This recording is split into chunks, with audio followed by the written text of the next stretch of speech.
The Youngest Marcher, the story of Audrey Faye Hendricks, a young civil rights activist, by Cynthia Levinson, illustrated by Vanessa Brantley Newton.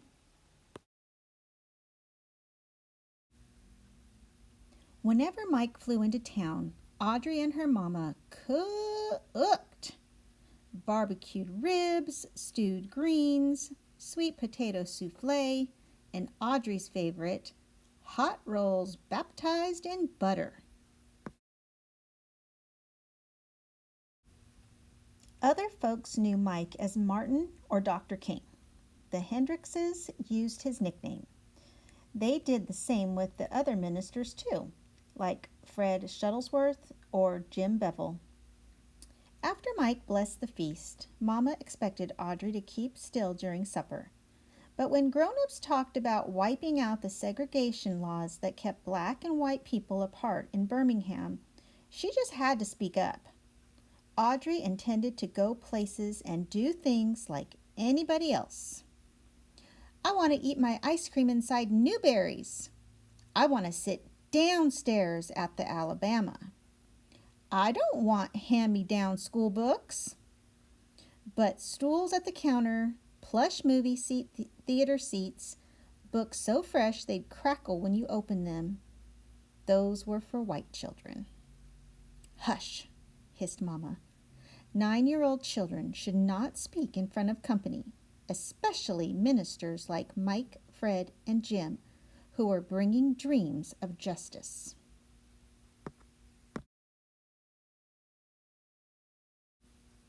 Audrey knew all about segregation.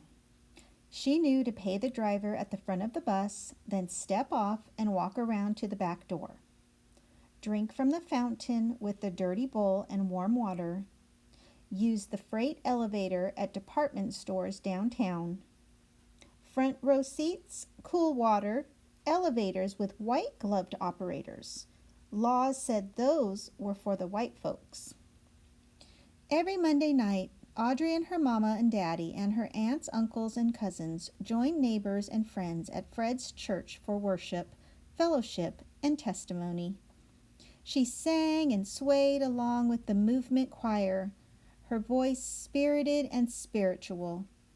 Black and white, together we shall overcome. For once, she didn't have to keep still. Then came testimonies. White store owners won't hire me. Ku Kluxers chased me. Policemen called me names. The hateful stories made Audrey squirm. She tried to tell her mama, "That's not right."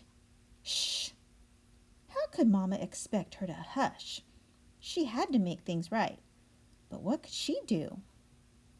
When Mike visited Fred's church, thousands of people crowded around her to hear him preach.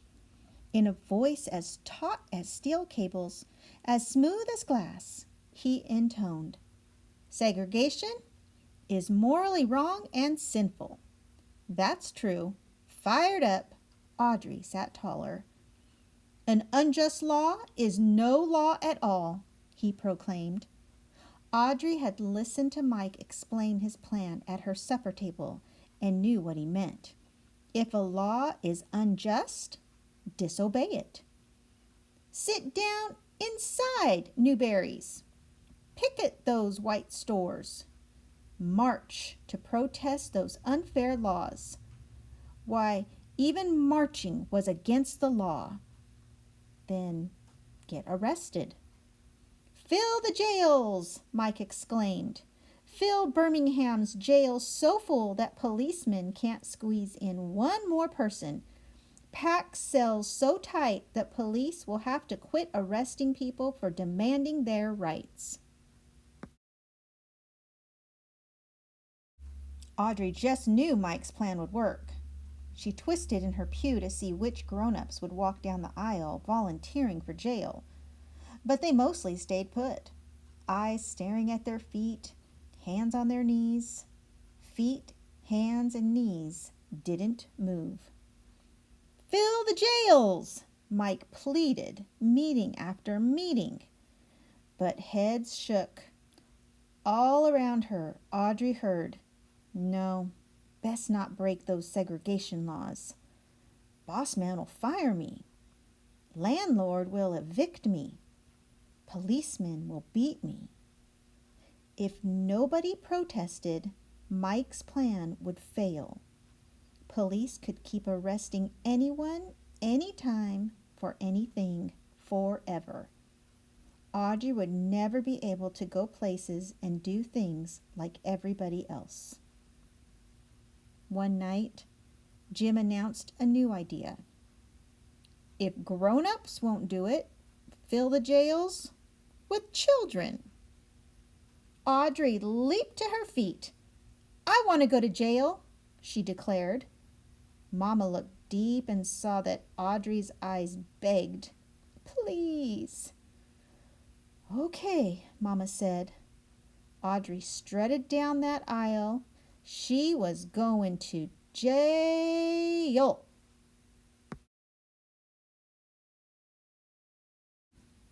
2 mornings later, she put on a fresh pressed pinafore and shiny Mary Janes with turned-down socks. Protesters got to look nice. In the meantime, her daddy bought her a game to help her pass the time in jail.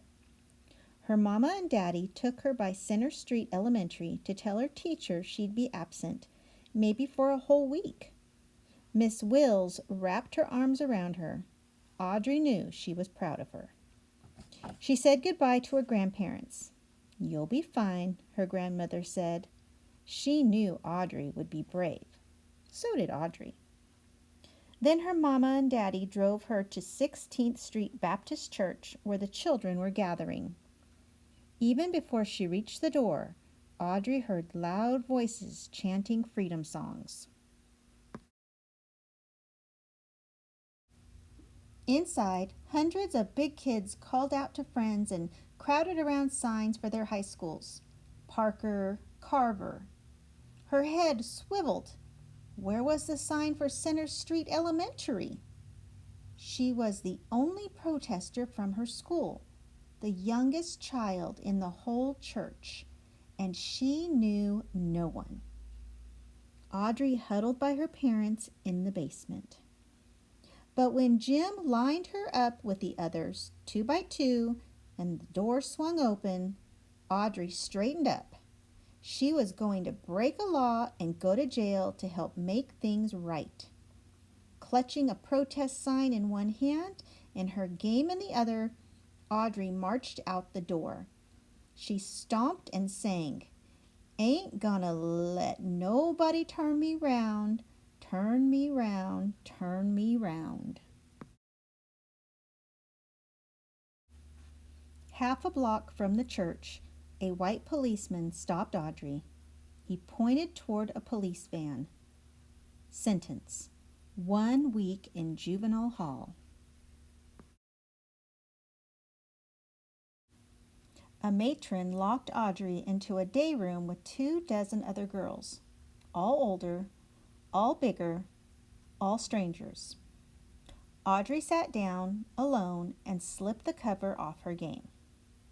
"I told you to sit down!" the matron yelled. Audrey jumped. She didn't remember standing up. The matron dragged her to a dark, empty room. "When I tell you something, you do it," she commanded, "or I'll leave you here." Trembling, Audrey quietly followed the matron back to the day room, put away her game, laid down her head, and cried. Jail was harder than she had thought, and she wasn't fine after all. By evening, Audrey was hungry and tired. For dinner, soupy, oily, tasteless grits. At night, a bare mattress with one thin sheet for a cover. The next morning, no fresh underwear, no clean pinafore, no toothbrush.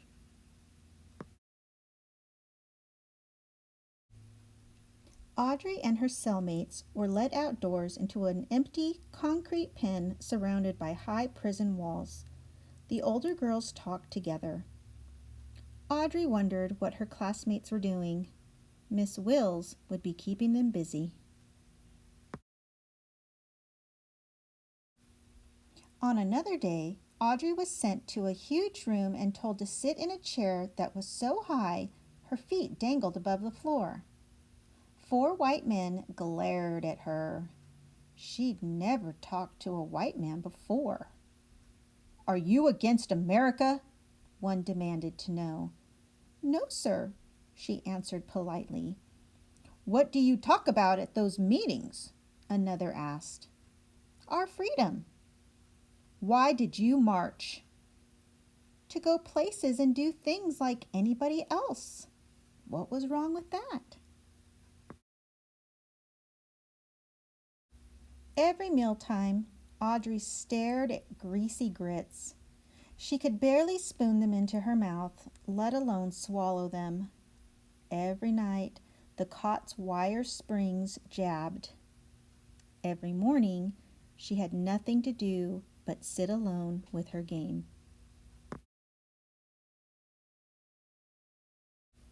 In the afternoons, though, more kids crowded into the day room. Some days, many of them arrived sopping wet. A girl explained that firemen aimed powerful hoses at the children. Surging water spun them off their feet and down the street. They got up and kept marching anyway, until they too were sent to jail.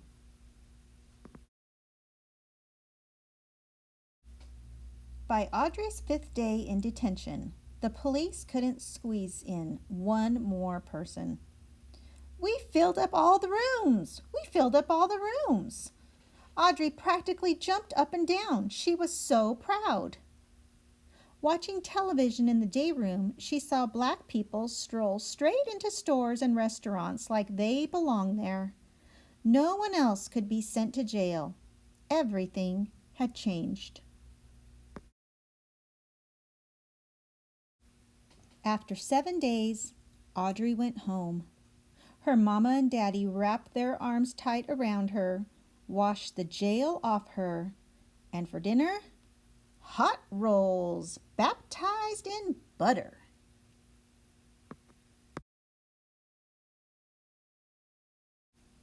Two months later, the city of Birmingham wiped segregation laws clean off the books. Audrey licked her spoon clean at Newberry's counter, like everybody else. Black and white together, like we belong.